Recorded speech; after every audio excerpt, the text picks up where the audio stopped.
बेहतर है मेरे ख्याल है तू ही दे मैंने यार नाल पानी भी चेक कर लिया ये दो चीज चेक करनी है जी पानी दे उसको तो 10 दिन बाद ना 6 kilowatt hybrid system जिवनेक PV 8500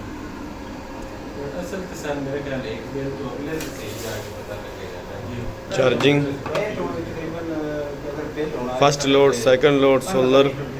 वाबटा solar वाबटा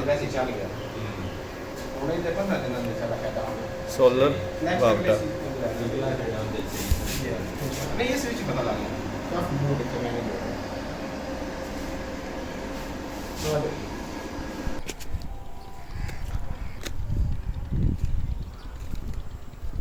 6 प्लेटां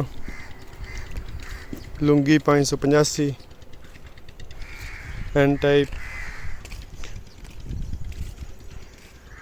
double series 6